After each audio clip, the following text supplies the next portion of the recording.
I didn't shout. I didn't make a scene. I just looked my nephew in the eye and said no. That's when everything changed. The workshop was full that evening. 40, maybe 50 people crowded between the workbenches and tool racks, sipping wine from plastic cups and pretending not to notice the sawdust that still clung to every surface, despite my best efforts to clean up. It was supposed to be a celebration. 45 years since I'd first opened Thompson's Custom Woodwork.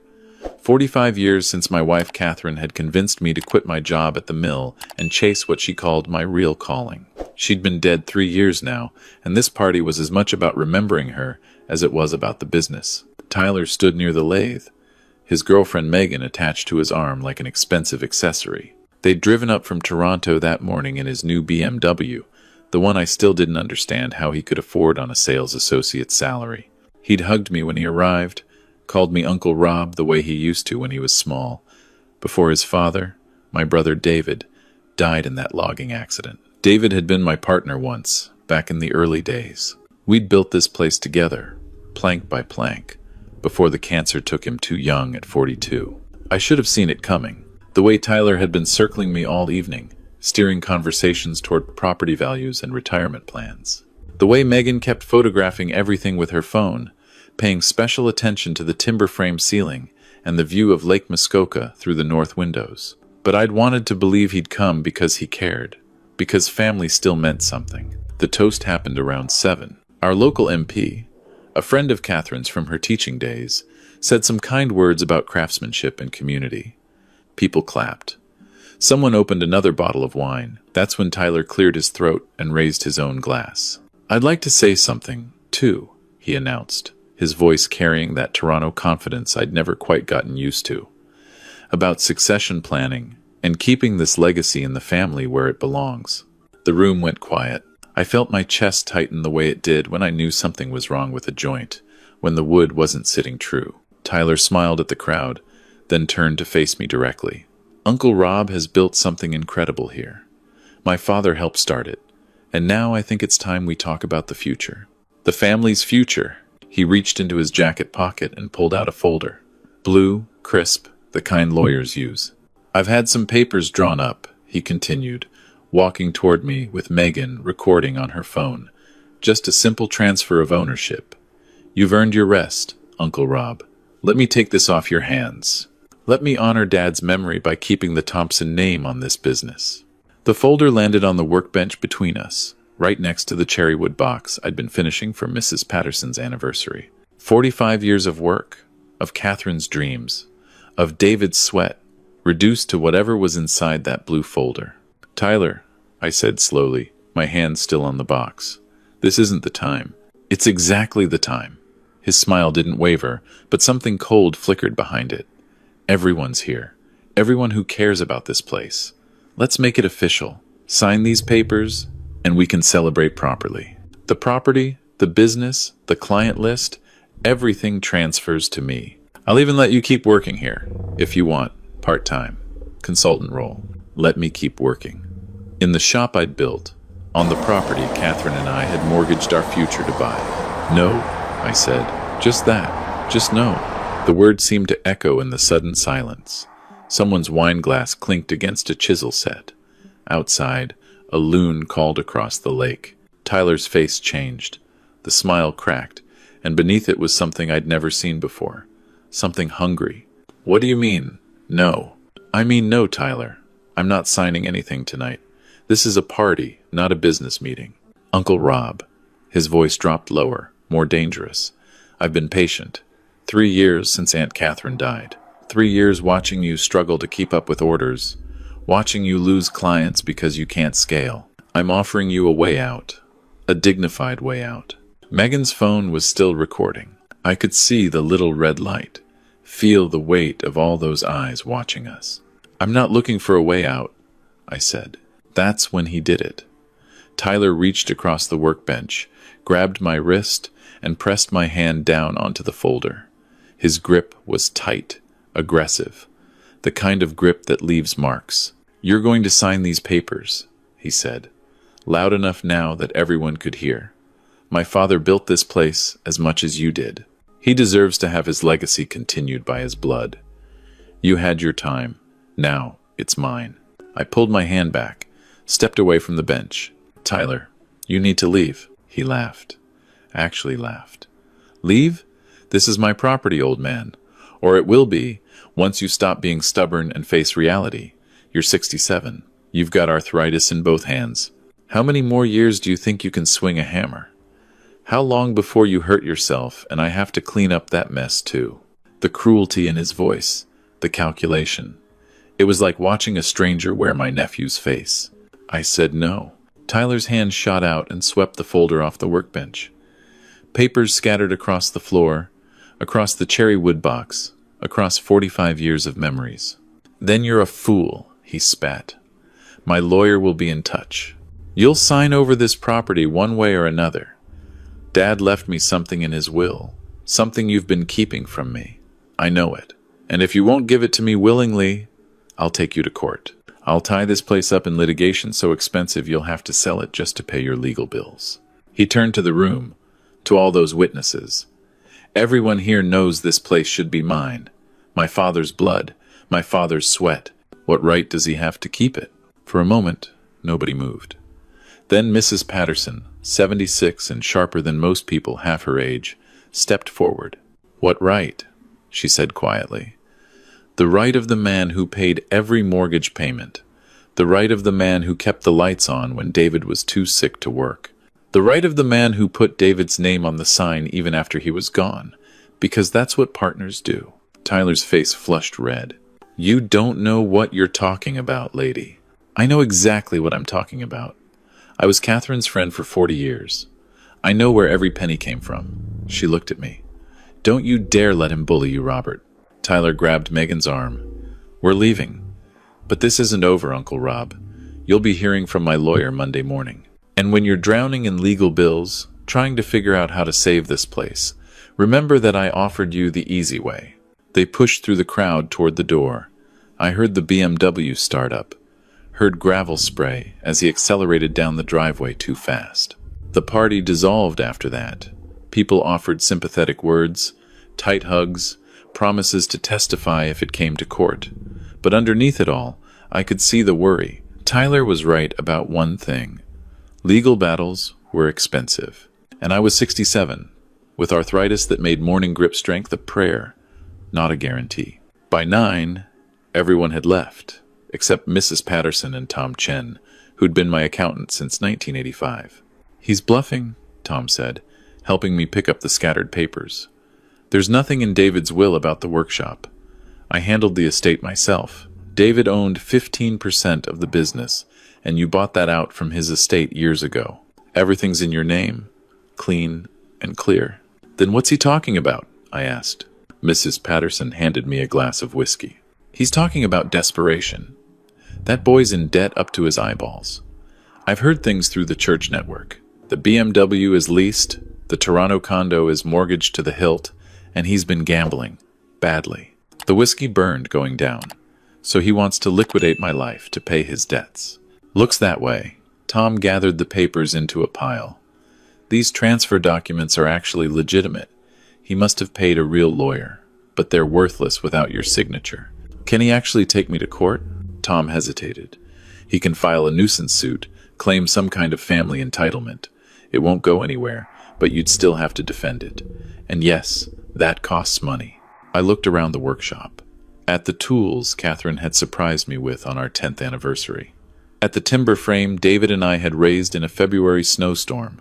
At the photographs on the wall, 45 years of projects, of customers, of the life we'd built. I'm not giving this up, I said. Not to him, not to anyone. Mrs. Patterson patted my arm. Good, because Catherine would haunt you if you did. They left around 10. I turned off most of the lights, but couldn't bring myself to go inside the house yet. Instead, I sat at my main workbench and pulled out the cherry box again, running my hands over the smooth finish. It was supposed to be for Mrs. Patterson's 50th anniversary, but her husband had died 6 months ago. Now it would just be a memory box, a place for letters and photographs and all the things that remain when someone you love is gone. My phone buzzed. A text from an unknown number. Last chance. Sign the papers or my lawyer files Monday. Your choice, old man. I set the phone down and picked up a piece of sandpaper. Sometimes, when everything feels like it's falling apart, the only thing that makes sense is to keep working, keep sanding, keep shaping, keep building. It's what Catherine would have done. The weekend passed in a haze of worry and work. I finished Mrs. Patterson's box, started a commission for a corporate boardroom table, tried not to think about lawyers and litigation and losing everything. Sunday evening, I got a call from Sarah Mitchell, who managed the town's historical society. "Robert, I heard about what happened Friday. With your nephew. News traveled fast in Muskoka." "Yeah. I need you to come to the courthouse tomorrow. 9 a.m. There's something you need to see." "Sarah, if this is about registering the workshop as a heritage site, I appreciate the thought, but it's not about that. Just trust me. 9 a.m. Don't be late." She hung up before I could ask more questions. I didn't sleep much that night. By 8:30 Monday morning, I was sitting in my truck outside the county courthouse, drinking bad coffee from a travel mug and wondering what I was doing here. Sarah's car pulled up at 8:45, and with her was James Wu, the lawyer who'd handled Catherine's estate. "What's going on?" I asked as we walked inside. "You'll see," Sarah said, which wasn't reassuring. We took the elevator to the third floor, to a small conference room I'd never known existed. Inside, a woman in her early 50s sat at a table with 3 large document boxes stacked in front of her. "Robert Thompson?" she asked, standing to shake my hand. "I'm Linda Kowalski. I was Catherine's lawyer for the last year of her life." I felt the floor shift beneath me. Catherine had her own lawyer? She did. She came to me in January 2019, 2 months before she passed. Said she needed to make some arrangements that you didn't know about yet. Linda opened the first box. She was very specific about the timing. These documents were to remain sealed until 2 conditions were met. First, 3 years after her death, and second, any legal challenge to your ownership of the workshop property. My hands started shaking. "What documents?" Linda pulled out a thick folder. "First, this is a declaration of trust. Did you know that Catherine inherited money from her aunt in 2005? About $600,000. I stared at her. No, she never said anything. She didn't want you to know because she knew what you'd do. You'd have used it to expand the business, to hire more help, to make things easier. But Catherine had a different plan. She invested it, carefully, conservatively. That money is now worth approximately $1.8 million. The room tilted. "What?" "She set up a trust, Robert, with very specific instructions. The principal is untouchable, but the income can be used for specific purposes, maintaining the workshop, funding legal defenses if necessary, and providing a living stipend for you if the business ever becomes unsustainable." Linda slid papers across the table. "You're not going to lose the workshop to your nephew's legal bills. This trust will cover everything." I couldn't speak, could barely breathe. Sarah leaned forward. "There's more, Robert." Linda opened the second box. Catherine also filed a series of declarations with the province. She had the workshop and property designated as a significant cultural heritage site based on its historical impact on the region's craft industry. She spent a year documenting everything, interviewing former apprentices, gathering testimonials.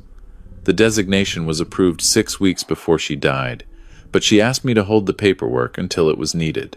"Why?" The word came out as a whisper. "Because she knew," Linda said gently.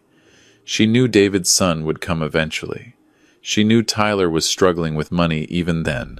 She wanted to protect you, but she also wanted to protect the workshop itself. The heritage designation means Tyler can't force a sale. The property can only be transferred to someone who agrees to maintain its historical character. No developer would touch it now." The third box contained letters, dozens of them, in Catherine's handwriting. "She wrote these over her last few months," Linda explained. "One for each possible scenario. One for if the business thrived. One for if you decided to retire. One for if someone challenged your ownership." She pulled out a specific envelope, marked with my name and the words, if Tyler forces the issue. My hands trembled as I opened it. Catherine's handwriting swam before my eyes. My dearest Robert, if you're reading this, it means Tyler has shown his true colors. I'm sorry. I know you wanted to believe he'd grown into a better man than this. I wanted to believe it too. But love isn't blind, and I've seen the warning signs. The way he looks at the property when he visits, the questions about what the land is worth, the casual comments about your retirement.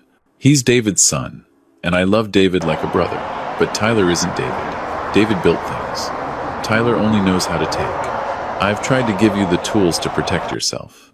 The money is yours to use as needed. The heritage designation should stop any forced sale.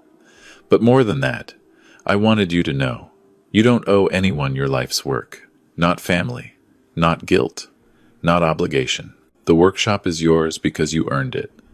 Every mortgage payment, every late night, every sacrifice. David helped in the beginning, yes, but he was a partner, not an owner of your soul. You bought out his share fairly. You kept his name on the sign out of love, not debt. Don't let Tyler or anyone else make you feel like you stole something. You built this. With your hands, your heart, your stubborn refusal to quit even when things were hard. Keep building, my love. Keep creating. And when you're finally ready to pass this on, do it on your terms. To someone who will cherish it the way we did. All my love. Always. Catherine. I had to set the letter down. My eyes were too blurred to read anymore. James Wu spoke for the first time. There's one more thing. Catherine filed a formal complaint with the Law Society about any lawyer who might attempt to pursue a frivolous inheritance claim on Tyler's behalf. She documented David's estate settlement, proved it was complete and fair, and essentially poisoned the well for any lawyer who might take Tyler's case. Most won't touch it now. It's too well documented as a nuisance suit. She thought of everything, I said. She loved you, Sarah said simply, and she knew you'd never think to protect yourself this way. You'd just try to work harder, to make enough money to fight it off. She wanted to give you permission to rest, to know you're safe. We sat there for a long time, in that small conference room, while Linda walked me through the details, the trust account numbers, the heritage designation, paperwork, the letters Catherine had written for other scenarios, including one that made me laugh through tears. If you're being stubborn about retiring, even though your hands hurt. Around 11, my phone rang. Tyler. I almost didn't answer. But Linda nodded, and I picked up. My lawyer says you've got some kind of heritage designation on the property, Tyler said without preamble. His voice was tight, angry. You did this deliberately. You blocked me. I didn't do anything, Tyler. Catherine did. Aunt Catherine? She's been dead 3 years. She knew, I said quietly. She knew you'd come for this place eventually. And she made sure I'd be protected when you did. Silence on the other end. Then, this is bullshit. That property is worth millions. Lakefront, heritage designation or not, someone will buy it. It's not for sale. You can't work forever, old man. What happens when you can't hold a hammer anymore? When you're too old to fulfill orders? That business will die, and all that value will die with it. Then it dies, I said. But it dies mine, on my terms, not yours. You're screwing me out of my inheritance, Tyler. I kept my voice level, though my hands were shaking. Your father owned 15% of this business.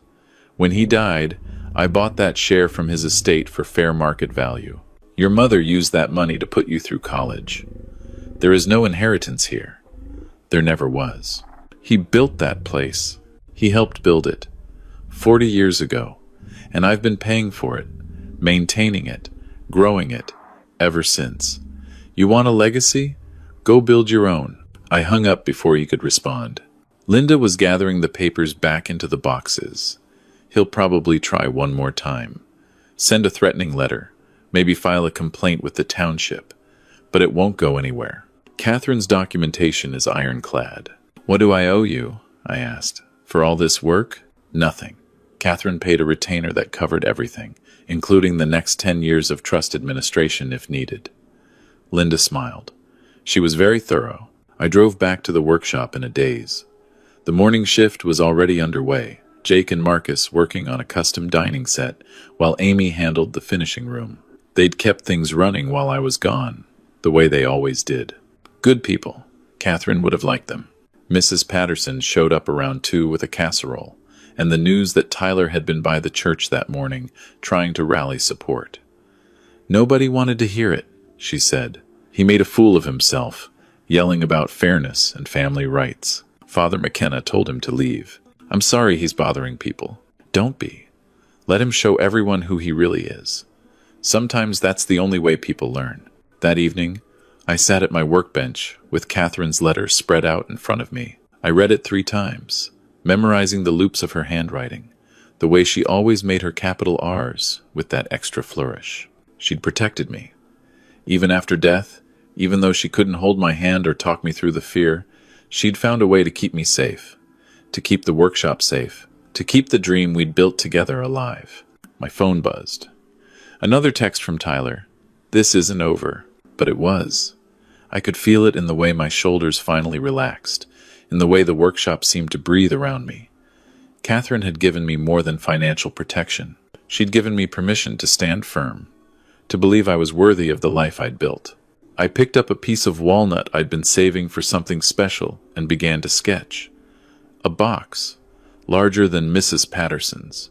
Something to hold all of Catherine's letters, all the documents Linda had given me, all the proof that love can protect across years, and even death. The next morning, I called a young woman named Iris, who'd been apprenticing with me for 2 years. She was talented, hungry to learn, and reminded me a lot of Catherine in her determination to do things right. How would you feel about becoming a partner? I asked. Not now, but eventually. Learn the business side, the client relationships. When I'm ready to step back, really step back, this place should go to someone who'll care about it. Someone who sees it as more than just property value. Iris's face lit up. Are you serious? Catherine left me the means to protect this place. But she also left me the responsibility to pass it on the right way. Not to family just because they're blood. To someone who'll treasure it. I won't let you down, Mr. Thompson. I know you won't. Tyler showed up one more time, 3 weeks later. I was closing up shop when his BMW pulled into the driveway. But he didn't get out with the same aggressive confidence as before. He sat behind the wheel for a long time, before finally walking to the workshop door. I need money, he said. No preamble, no threats. Just desperation. I'm in deep, Uncle Rob, gambling debts. If I don't pay them by the end of the month, they're going to hurt Megan. Maybe worse. Part of me, the part that remembered a small boy helping his father sand wood, wanted to help. But Catherine's voice echoed in my head. You don't owe anyone your life's work. I can give you the number for a debt counselor, I said. And if you're really in danger, go to the police. But I'm not giving you money, Tyler. And I'm not giving you this workshop. His face crumpled. My dad built this place. Your dad helped start it. There's a difference. He was your brother, and I loved him. I kept his name on the sign. I bought out his share fairly and helped your mother when she needed it. I've done right by David's memory. But that doesn't mean I owe you a life you haven't earned. Tyler stood there, fists clenched, and I could see him wrestling with whether to beg or threaten. In the end, he did neither. He just walked back to his car and drove away. I haven't seen him since. I heard through Mrs. Patterson that he declared bankruptcy, that Megan left him, that he moved out west somewhere to start over. I hope he finds whatever he's looking for. I hope he learns to build instead of take. 6 months after that confrontation, I officially made Iris a junior partner. We held a small ceremony, just the staff and a few friends. Mrs. Patterson came, and Sarah from the Historical Society, and Tom Chen with his careful accountant's blessing. I gave Iris a set of tools that had belonged to David. Good tools, well maintained. These were my brother's, I told her. He was a good man, a good craftsman. I want you to have them, not because you're inheriting an empire, but because you're building something real. Catherine would have liked that, Iris cried. So did I. That night, I sat in the workshop alone, running my hands over the walnut box I'd been working on. Catherine's letters were inside, along with all the legal documents that proved her love extended beyond death. The box was finished now, sealed and perfect. I'd keep it in the shop, on a shelf where I could see it every day. A reminder that protection comes in many forms, that love finds ways to guard what matters, that the best inheritances aren't money or property, but the wisdom to know what's worth keeping. The loon called from the lake. I turned off the lights and locked the door. Tomorrow, I'd start on a new commission, a headboard for a young couple just buying their first house. The work continues, the shop endures, and somewhere, I like to think, Catherine is smiling. I didn't shout that night when Tyler tried to take everything. I didn't have to. Catherine had already fought that battle for me. She'd given me the one thing Tyler could never take, the certainty that I'd earned my place here, that I deserved to protect what we'd built, and that love, real love, always finds a way to stand guard. The keys to the workshop stayed in my pocket, and that's exactly where they belonged.